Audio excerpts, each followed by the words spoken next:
cane? Yeah, it's right there. It's gone. You didn't see it, did you? What? A cane? Oh, shit. Shit, it's gone. It's not, I left it right there. When? Today?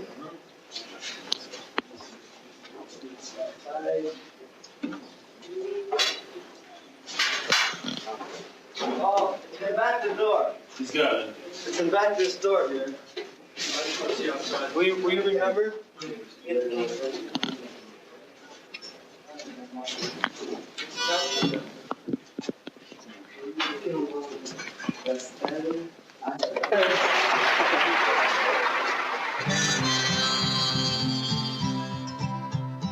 I ain't looking to compete with you. Beat or cheat or mistreat you. Simplify and classify you. Do you think it would bother me one little bit if you disliked me? Anybody? No, dislike but me? there's some people in my body, yeah. No, I've got my friends. I'm well situated. But what about before you had any friends? Were you worried then? Well, I was not worried. I wasn't worried about it, no. I was lucky, man. Weren't you? I think I've got very Weren't few you friends lucky now. when you didn't have any friends? I can't remember not having any friends. Huh? Now, do you have a lot of friends No, now? because I reached a stage when I suddenly realised what a friend was, and then I probably had one or two. Before that, I didn't understand what a friend was anyway. Did you talk to your friends? I didn't know who they were then. Well, now you're friends. So You I talk talked to your to them. friends then? Yeah. There are one or two people who I believe I You can have talk to. And that's why you're your friend. They're your friends because you can talk to them. I think a friend is a friend because, Communicate with them. to a certain extent, they can understand me more than anybody else. Oh, well, see, we differ. We come from two different worlds. You come from England, I come from the United States. Yes, true, that's true. But I mean, we're still human beings, so there's some sort of connection between us. No, I'm just a guitar player. That's all. Man, you're trying to knock me. Believe me, I never tried to do that. When somebody comes in to interview you, normally, what's your attitude? Oh, you just read those interviews that were a couple of the first few days I was here. Yeah. Yeah, those weren't right. You know that, right? You know that was all lies. Well, I lies don't know. and rubbish. I you know that. The first few lines, I didn't read much more. Why I came here, I don't know. Being regaled with all this. Are you going to the concert? Yeah, I'm going to watch. This is what listen. This is what I came to see mostly. Okay, just listen. I came to see you, but I thought I'd like to have a word with you first. What is your whole attitude to life? And when you meet somebody, what is your attitude towards them? I don't like them. You don't? No. I mean, if I come in here, what's your attitude towards me? No, I haven't got an attitude towards you at all. Why should I have an attitude towards you? I don't even know you. No, but I mean, it'd be an attitude if you wanted to know me or didn't want to know me. Well, why should I want to know you? I don't know, and that's what I'm asking. Well, I don't know. Ask me another question. Just give me a reason why I should want to know you. I might be worth knowing. Why? Huh? Why?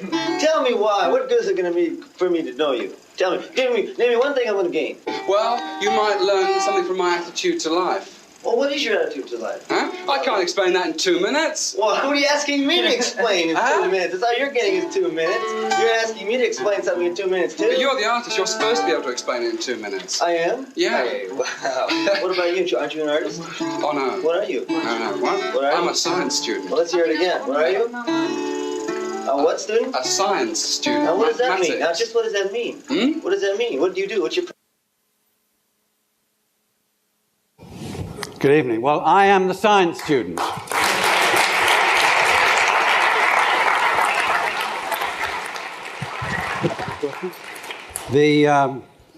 This is a film made of Dylan's 1965 UK tour.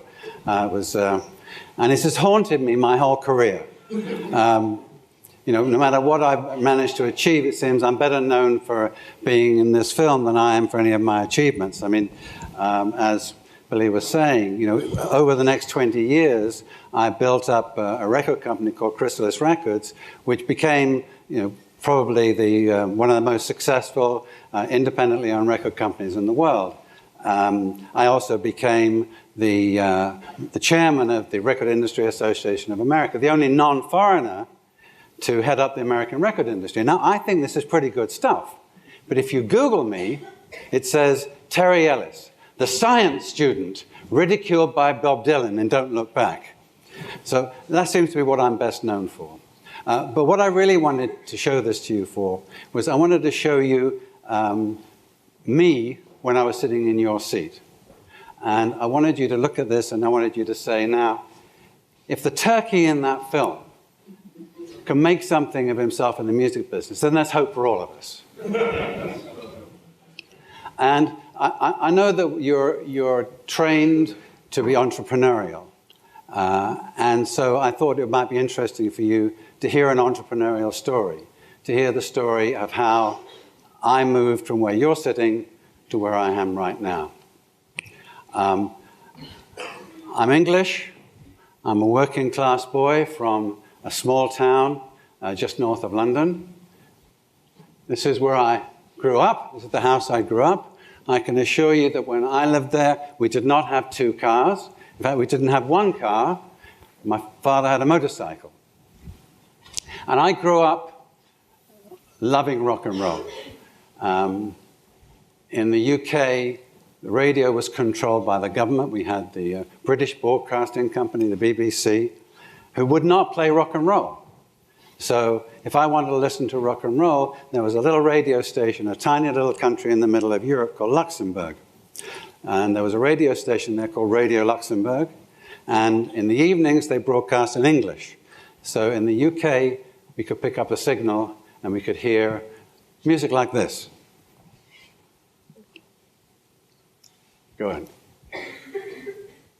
Wop bam loom bam bam bam bam to the boot on root to the boot on root to the boot on root to the boot on root to the boot on root. Tutti Frutti.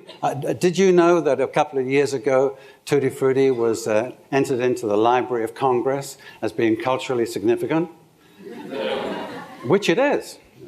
So I grew up listening to Little Richard, Fats Domino, Jerry Lee Lewis, Elvis.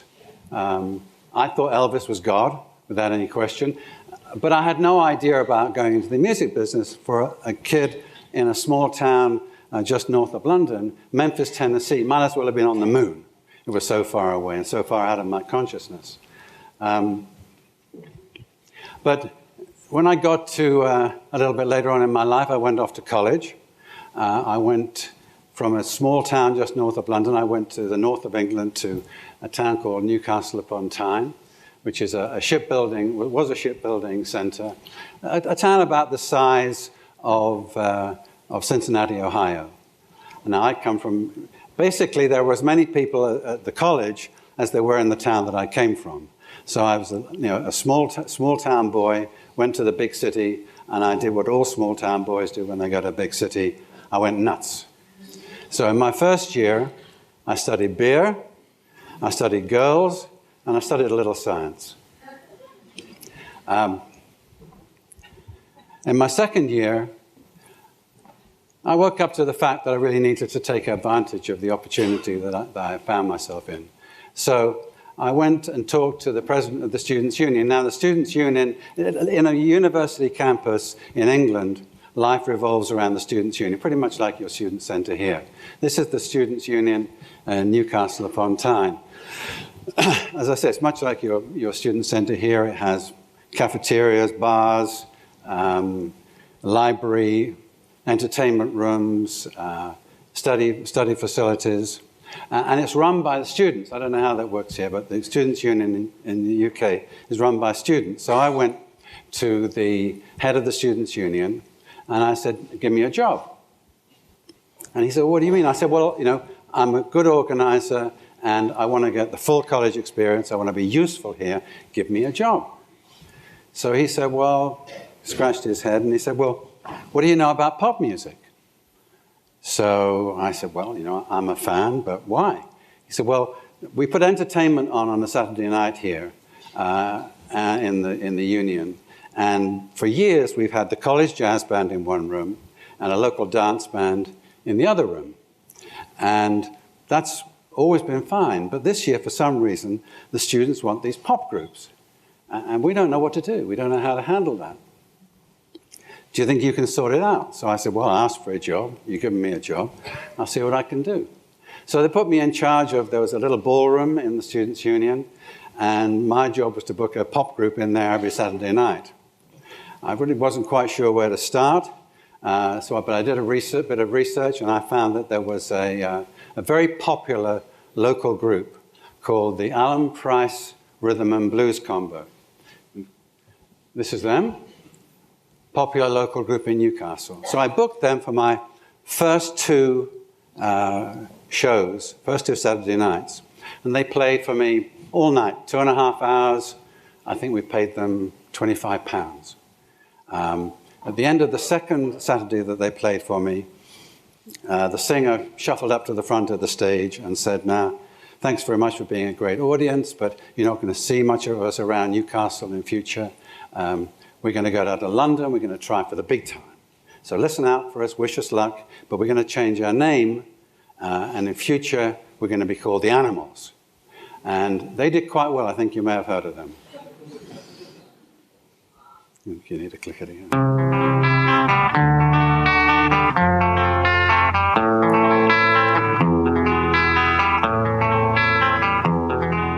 There is a house in New Orleans they call the Rising Sun, and it's been the ruin of... So I was off to a good start. First 2 weeks, the Animals. Not bad. So then I had to book the rest of my Saturdays, and I got working. I found some other local groups to play. And then I started going further afield, looking to Liverpool and Manchester, London. And I really like blues groups. I mostly booked blues groups. I had this band play for me. They're called Jimmy Powell and the Five Dimensions. Now, Jimmy Powell is the guy here. Not a great-looking guy, but a fantastic voice.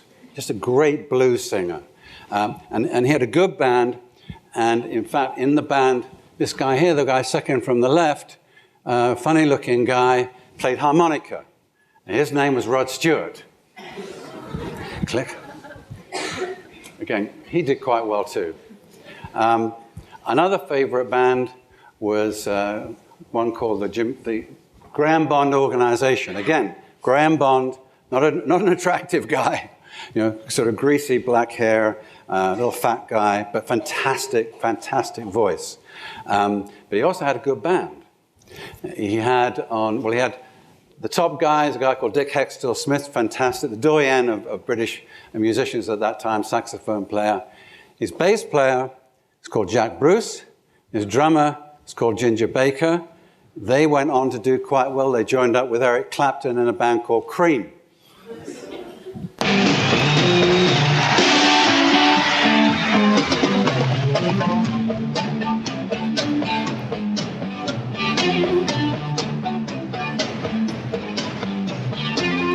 Step in the door, lights close and tired. Sleeping with you. Okay. So we had a good year. We had some really good musicians, some good bands. The whole year was very, very successful. But it was all-consuming for me. I mean, I came in every day. I was calling agents. They were calling me. I was organizing the whole thing. To be honest, I didn't have much time to study. In fact, I didn't study. And at the end of that year, I was called in by my professors who said, now, come on, we know what you're doing. You're not studying. You're working on entertainment. If you want to graduate, you're going to have to give this up. You've got 1 year left. You're going to have to basically do 2 years' work in 1 year. You have to give up entertainment. So, I did what they said. I gave it up. And the final year, I just studied all the time. The one thing I did do was I wrote a pop column for the college newspaper, the Newcastle University Courier, which is what led me to Bob Dylan. So at the end of that year, I did graduate, and by that time I began to think of the possibility of music as a career. I mean, the year I spent doing entertainment, it was very successful, and I absolutely loved doing it, and I felt very comfortable working with musicians. I had also, in my vacation, I worked for a London booking agency, and felt very comfortable in that world. So I dreamed up this idea that when I graduated, I would start my own little booking agency. I didn't realize just how crazy an idea that was, but nevertheless, there were a couple of local bands that I liked in Newcastle, and I spoke to them. I said, I'm going to start my own agency. I'd like to represent you. And they said, well, that's fine, except, we have a manager, this guy called Mike Jeffrey. You're going to go back. And he's the local club owner, and he manages the animals. And so I knew Mike quite well. So I went to Mike and said, listen, I'm going to start my own agency. I want to, a couple of bands you manage, I want to represent. And he said, well, that's fine, except that, he said, my organization is growing quite big. I have an office in London now. I manage the animals. I also now manage a new American guitarist called Jimi Hendrix. And I've got a few other little bands that I manage, and I've been thinking of starting my own booking agency. So, but why don't we do this? Why don't you come to London, join up with me, and we'll have a joint booking agency together. So I thought, well, this is what a fantastic offer. I mean, taken to London with the manager of the animals and Jimi Hendrix, set up in an office. Wow, amazing. So the first thing we had to do, if you have a booking agency, you need a license. So Mike said, well, what we should do is get our license in Newcastle, and then we can operate the London office as a branch of the Newcastle office. Well, it didn't make a lot of sense to me, but that's what he said. So to get a license in Newcastle, the licenses were issued by the police. So I went down to the police station in Newcastle, met with a really lovely lady police inspector, told her what I wanted. And she said to me, sit down, son. So I thought, now this sounds ominous. And she said, now, you're a nice young man, well-educated, well-presented, good-looking, and I'm sure you can do really well in life. But take my advice. Don't start off in life in partnership with a man like Michael Jeffrey. So this was a bit daunting, but you start off in life and you're warned off your partner by the police. But quite honestly, I didn't have a choice. This was a fantastic opportunity, and I just had to ignore her advice, and I went to London, and we applied for a license in London. And when I got the license in to fill in, what I needed to do was to put personal references for myself and for Michael Jeffrey, and put my references in, and I needed to put the rest of the references in for him. But he was traveling. Mike was a man of mystery. Mike would go out for a packet of cigarettes and not come back for a month, and you had no idea where he was. And then you get the sort of phone call on a sort of crackly line from some far-off distant place, hello, is everything all right? But Mike, we need to do a reference. I need to put references on the license application for you. Oh, references. Well, tell them to call the Newcastle police. Bye. Mike. So, again, sounded a bit strange, but I did what he told me to put on the references, apply to Newcastle police. So 2 weeks later, a little man from the London County Council came in to see me and said, sit down, son. So I thought, oh, here we go again. He said, we can't grant you your license. I said, why? He said, well, we love you, you're fantastic. But Mr. Jeffrey, we called the Newcastle police. It seems that he has 2 criminal convictions, one for fixing a roulette wheel and another one for having a gun without a license. So we don't think he's a suitable person.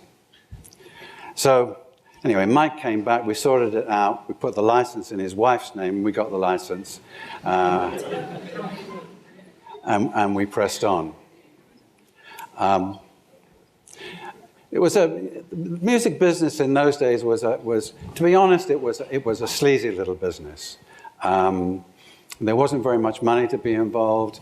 All the people in the business were kind of shady. The little agents and promoters, they all liked you to think that they were connected, that they all had kind of gangster connections. And I think this was because there wasn't a lot of money involved in the business, very small amounts of money. So if someone didn't pay you, you couldn't exactly hire a lawyer to sue them. It wasn't worth it. But if people thought that you had connections, then they were more likely to pay you, because they figured if they didn't pay you, maybe you get visited by a couple of gentlemen with funny noses and so on. So and Mike was a bit like that. I mean, Mike, you're never quite sure with Mike whether he had connections with the mafia or with the CIA. And he liked it that way. You're never quite sure. I also worked with another guy, not in a partnership, but a guy called Don Arden, who was another agent in London. Now, Don they call the Al Capone of the British music industry.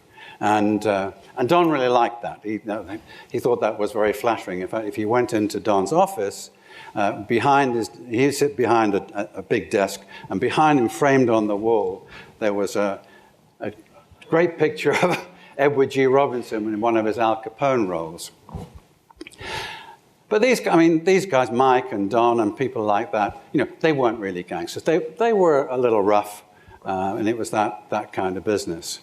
But back to, I started work, and I had my first sort of realization, a first confrontation with the real world. I wasn't representing the Animals or Jimi Hendrix. I was representing a bunch of small bands that Mike managed. And I had a tough time. And I found for the first time that if you're working in a tough, competitive world, then having some good bands and a lot of youthful enthusiasm isn't enough. You need some power, you need some leverage, and I didn't have it. I mean, for example, I would call, let's say, a Manchester agent and say to him, now you have some clubs in Manchester, I'd like to send one of my little bands up there to play in your clubs over a weekend. And he would say, yeah, well, I can do that. He said, but you have to do the same thing in return for me. I want to send one of my bands down to London, and you can book him into the venues that you book in London. Well, I didn't book any venues in London. So, bottom line, I had a difficult year. I couldn't make any money. It was really a failure. And I had to give it up. And honestly, I was absolutely devastated. I found something that I loved, that I thought I was good at, and I failed. I felt a failure. I wanted to run away and hide. In fact, I got the application forms to emigrate to Australia. I really wanted to run away and hide. I felt so ashamed. But I had friends in London who said to me, now, Terry, you found something you love. Keep going at it. Keep trying. You need to get a job, but try and do something on a part-time basis. So I thought to myself, well, that makes sense. I slapped myself on the face and went out and got a job. So you want to go to the next slide? So I got sorry, I missed a part of my story. Don Arden, the Al Capone of the music industry, had a daughter called Sharon. Don also he handled Black Sabbath. And his daughter, Sharon, married the lead singer of Black Sabbath, Ozzy Osbourne, and became Sharon Osbourne, now better known as a very successful talk show host in the US. So you never know. Where were we? You want to click on to the next one? So I went out and got myself a job. I worked in a computer department at a small light engineering firm in West London called Landis & Gear. I was a systems analyst in the computer department. But then I had to sit down and work out, now, I want to start something on a part-time basis. I want to become a a part-time agent. Now, I found that I needed to be competitive. And so I tried to think of what I could do in the very competitive world of the music business. What could I do that I could do better than anybody else? Where was my competitive edge? You know, an essential part of building a business is, you know, how am I going to win? How am I going to beat the other people? Where is my competitive edge? And the only thing that I knew was college booking.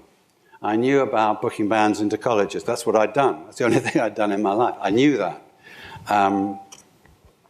So I came up with the idea of creating a booking agency. I called it the Terry C. Ellis Agency, and I would specialize in booking, or basically organizing college entertainment for colleges. My mother had a few pennies set aside for my education, which she gave me to put a deposit on a car. Now, so I bought a Mini. Now, don't get confused. This is not the Mini Cooper that you may have seen, which is a souped-up version of this with nice, fancy interior. This was the original Morris Mini, which was the cheapest car you could buy. Very basic engine, very basic interior, the cheapest car you could buy. And my mother helped me put a down payment on that. And I used this to go around on weekends, and I would go to visit colleges. I would meet the social secretary, take him out for a beer, sit down and chat with him, and try and persuade him that he would be better off to let me handle his band bookings for his Saturday night shows. And I said to him, you know, first of all, I understand your problems. I've been a social secretary. I understand your problems. I can help you. Secondly, I can get the bands for you at a cheaper price. Now, they didn't really believe this, but you know, I could, because I knew the dirty little secret of the British music industry, which was that the bands had a higher price for colleges than the price they had for commercial promoters. So if a college went on to book a band, they quote them a high price, and the college would never think of negotiating. But when I went to, so I'd say to the college, you want a band, call them, get a price. They will call the agent and get the price. They tell me, I will call the agent and book it at a lower price. So the colleges were thrilled. So I was able to deliver. I did know about the college booking. I could give them cheaper bands. But I think probably the most important thing was the fact that I did what other agents didn't do. I went to the colleges. I went and visited them. I went and sat down with them in a bar, bought them a beer, talked to them, told them a few show business stories, and became their friend. So they had a friend in the music business who's their buddy, who would help them organize things and get them a cheaper price. And it worked. I built up a whole series of clients. I had a whole bunch of bands of colleges that were booking through me. And after a year, I realized I was making enough money out of my part-time business to actually give up my day job. But then that required a major decision, because I realized that I didn't understand how the computer business was going to explode, but I knew that it was a good business, and I knew that I liked it, I was doing well in it, and I knew that I had a very secure financial future if I stayed working in the computer business. I liked it, but I didn't love it. On the other hand, the music business I loved, but there was no money to be made. And I knew I'd never make any money in the music business. There wasn't any money to be made. There were no rich pop stars. There were no rich booking agents. There just wasn't very much money around. So I had to make a decision, really, between money and love. And I decided to opt for love. I decided that I persuaded myself I could make a living in music, and it just seemed important to me to spend the rest of my life doing something that I really, really liked. And so I made that decision, and I gave up the job, and I went full time. Of course, I've never regretted that.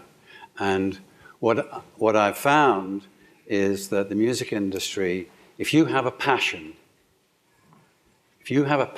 for music, the music industry can give you a wonderful, fulfilling life, full of joy and excitement. but you have to have the passion. And I would say to you, if you're thinking about a career in the music business, maybe you ought to think about something else. Because if you're just thinking about it, then you haven't got the passion. And if you haven't got the passion, there are plenty of other people who do have the passion who will basically eat your lunch. So I went on and I went full-time in my little booking agency, booking colleges. I was aware that I had a competitor. I was very strong in the south of England. There was another guy called Chris Wright who was working out of a Manchester agency, and he was very strong booking colleges in the north of England. We kind of fought it out in the middle of the country. Well, ultimately, we met each other. We got on well. We decided that there was more to our ambitions than just booking bands into colleges, and that we would probably be better off working together. So he came to London, and we formed together. We called ourselves the Ellis Wright Agency. Another slide. And so I want you to get the picture. I'm living in a very seedy part of London. This is the road I lived in, Blythe Road in Shepherd's Bush.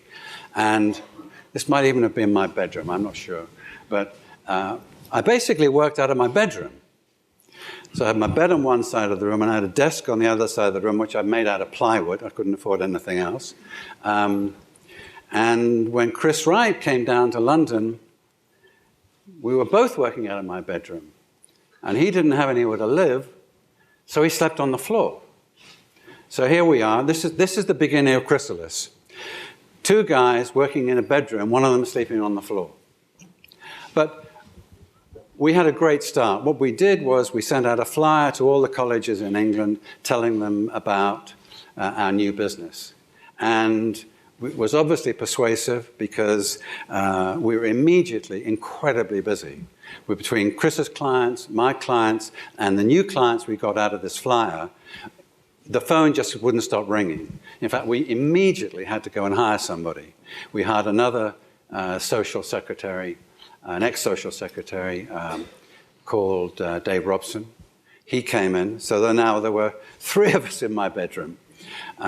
Dave Robson went down the road to a junk shop and bought a second-hand dining room table for about £5, which we just about got into the room. So the room was now my bed and this giant dining room table with the three of us sitting around. And up to that point, I was typing all the contracts myself. Now, the typewriter I was using is half the size of this. This is the slide I managed to find, but I had a tiny little typewriter, and I was one-fingered typing contracts. Well, we had so much business, I couldn't handle it, so we started to hire temporary secretaries to come in and temporary typists to come in. And now, can you imagine these poor girls? They were coming to work, and they found themselves working in a bedroom in a seedy part of London with three kids just out of college, and they had to sit on the edge of a bed to type contracts. Not very attractive. And basically, the girls would come one day and they wouldn't come back a second day. But eventually, we had one girl called Dawn Ralston who was a bit older than us and found the whole thing very amusing, and actually became a bit of a sort of den mother for us.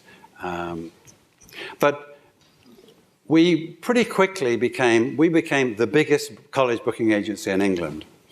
And that gave us the one thing that I hadn't had before in my previous agency. We had power.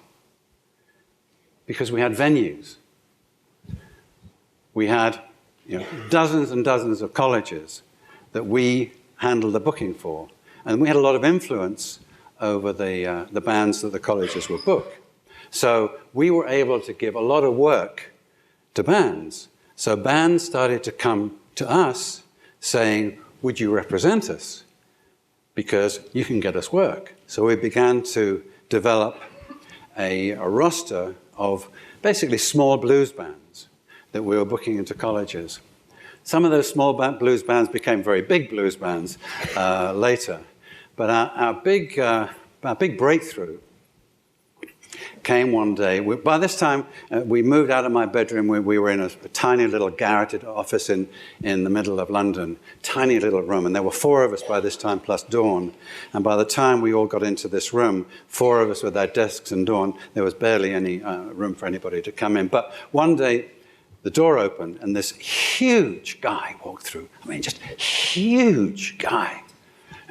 He says, "Hello, guys. I'm Peter Grant. I manage Jeff Beck." Now, Jeff Beck at that time was already a legend. I mean, in my view, he was and still is the greatest rock guitarist ever. He'd been in the Yardbirds, which was a seminal English blues group. The first guitarist in the Yardbirds was Eric Clapton. When he left, Jeff Beck joined. And then ultimately Jeff Beck left, and he formed his own group. And that was the group that Peter was talking about. And Peter said, "Yeah, I got Jeff with the biggest agency in London, the Harold Davison Agency. They're Frank Sinatra's agents. They can't do anything for him. I see all the work he's getting from you guys. So how about I take him away from Harold and give him to you?" Well, we were, as they say, gobsmacked. I mean, we're a couple of kids out of college. We got a bunch of. We're working in this tiny little garret. You can hardly move in. We're booking lots of little blues bands, and all of a sudden, this very important manager walks through the door and presents us with a rock legend. Well, I mean, and we did a very good job for Jeff. Now, admittedly, Jeff had a fantastic band. This is Jeff at the front. He had a great band. His bass player was Ron Wood, who's now with the Rolling Stones, and his singer was Rod Stewart. So, a nice little band.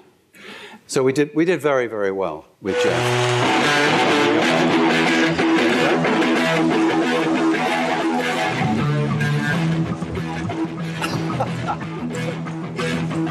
You need fooling, woman, I ain't fooling. All them good times, baby, I've been the shooting. Technical glitch. So Peter Grant was very happy with the job we did for Jeff. And so a little while later he comes into us and he says, "Now, guys are doing a great job for Jeff, but I've got this new band."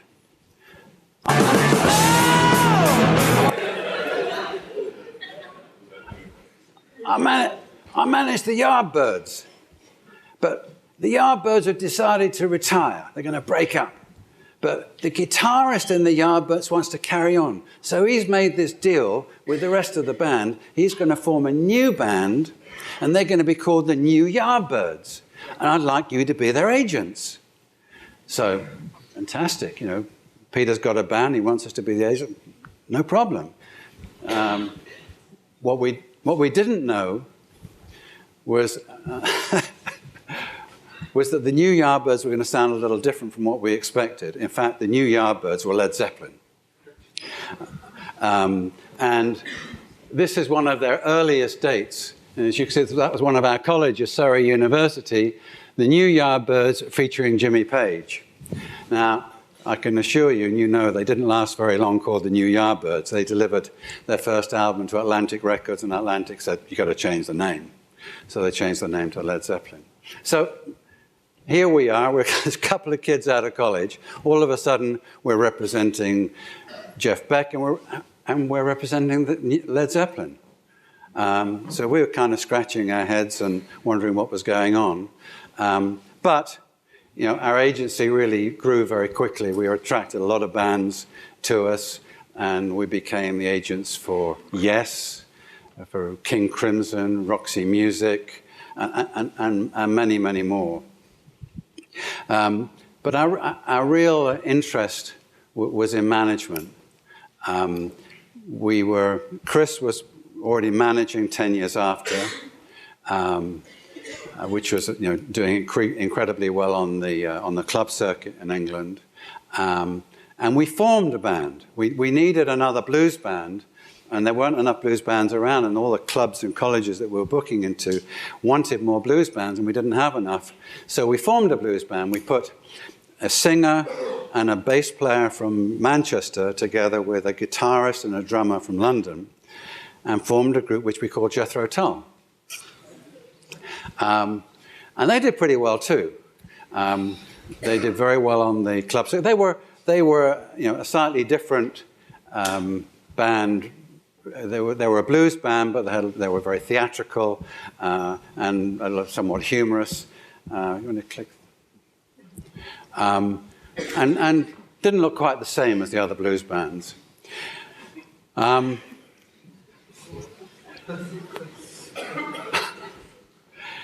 But moving right along, both 10 Years After and Jethro Tull were doing... The English music scene had really changed. It had gone from the end of the 50s, which was a very pop-oriented business, which was where the major record companies controlled everything that was going on, and basically packaged artists together, usually pretty boys with cute little songs, and the record companies controlled everything, controlled the marketing.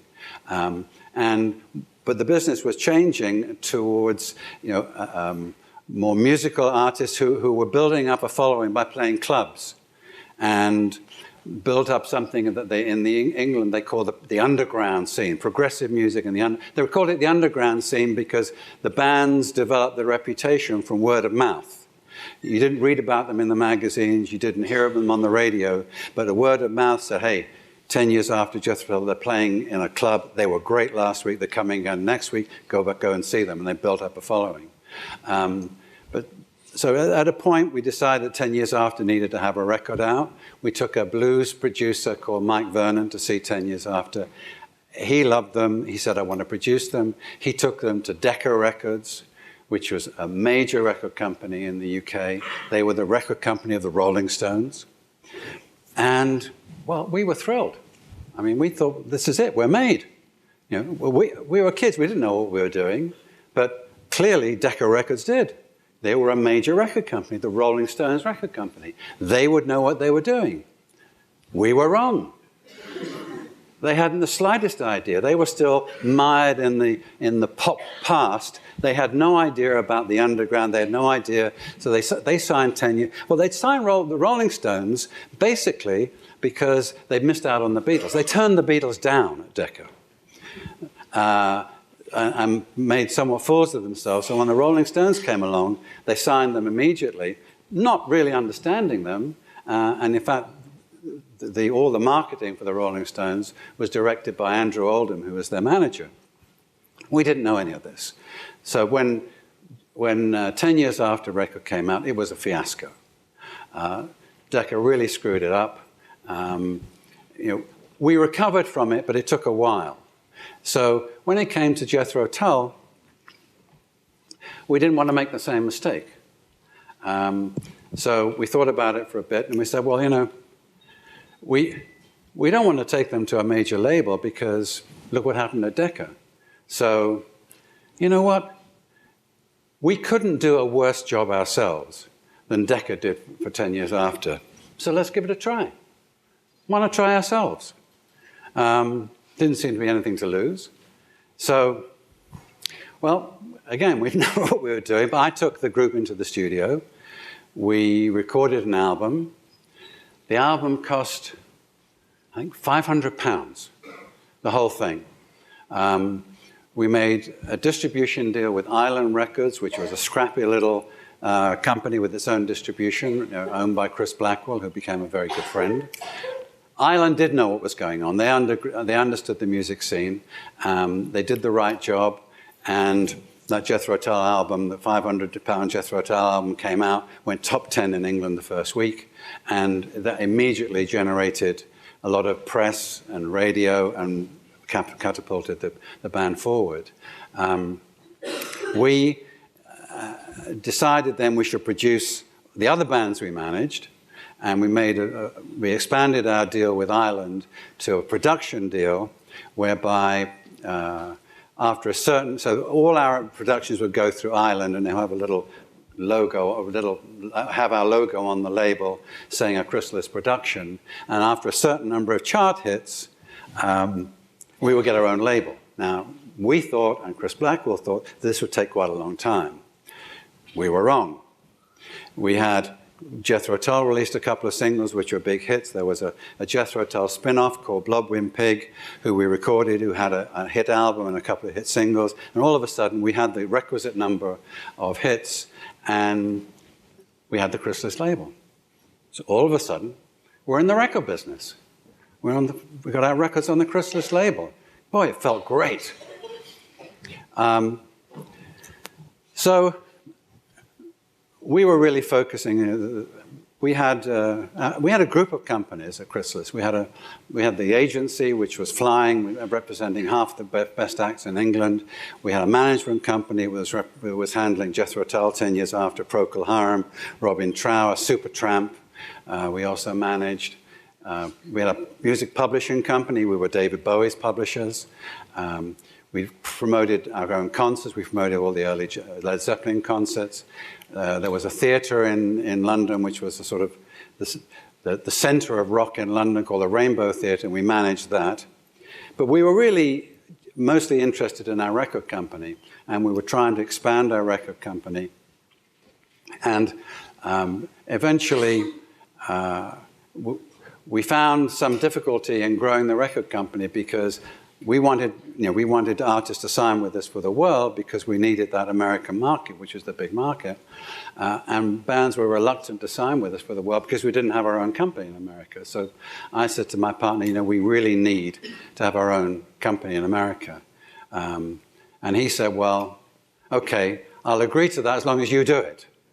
So I actually didn't need too much encouragement. I mean, I made my first trip to the United States in 1968, I think it was, and just fell in love. I just thought this is the place for me.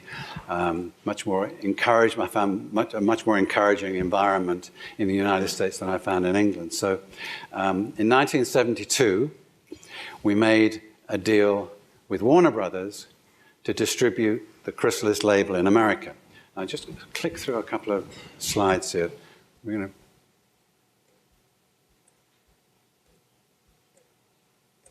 Here. Okay. So we made this deal with Warner Brothers. They were excited about the relationship. And so they said, we want to take you around the country. We want you to take you all the Warner Brothers offices and meet all our people. So they got the Warner corporate jet and jetted us around the country. This is the group of us in the corporate jet. It was a small corporate jet, but it was a corporate jet nevertheless. This is a guy called Mo Austin, who is the head of Warner Brothers. This is his partner, Joe Smith. Head of sales and marketing, Russ Thyrett. Head of creative services, Stan Corning. Stan Corning created the concept of creative services in a record company. And then over here we have the two young Englishmen, my partner, Chris Wright, and the one with the hair is me.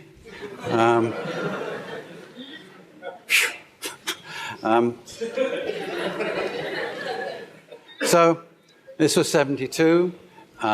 In 74, and from 72, I started spending more and more time in America, working on Chrysalis records in America.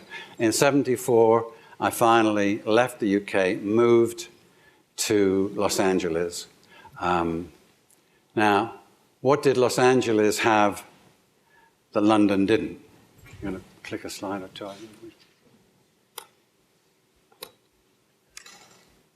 Oh, we're having problems here. Well, I can, Well, what did Los Angeles have that London didn't? Sun and blondes. So I can tell you, I had the greatest time. I had 5 years in Los Angeles where I was an English kid coming from somewhere where the sun didn't shine, and I went to somewhere where the sun shone every day and had blondes. And it was a great time for me. Chrysalis really became very successful. So in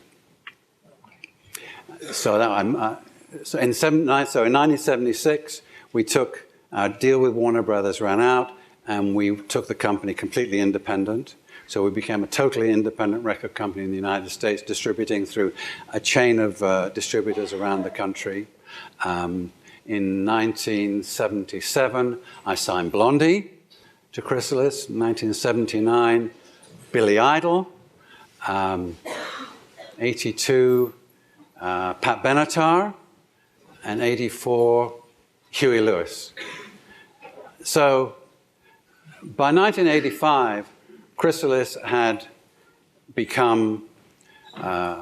really become one of the most successful, most powerful independent record companies in the world, and was, more importantly, was giving me a great life.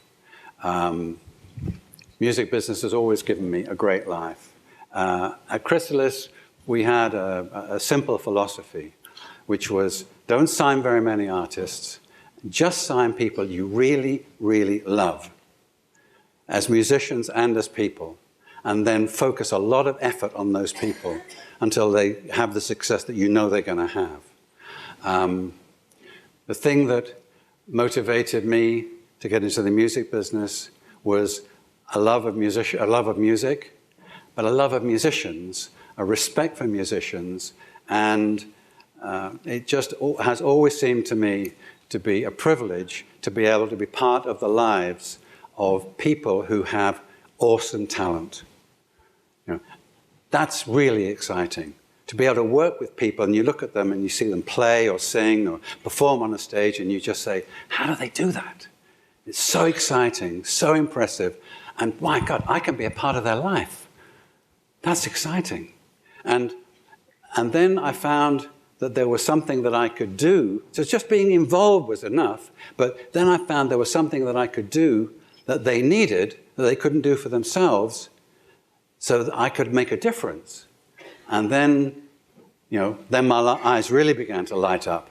And then after that, I found that those things that I could do that they needed, I was actually really good at. And at that point, my life became complete. And the music industry has always given me a great life and a great career. It's still giving me I have a great life now.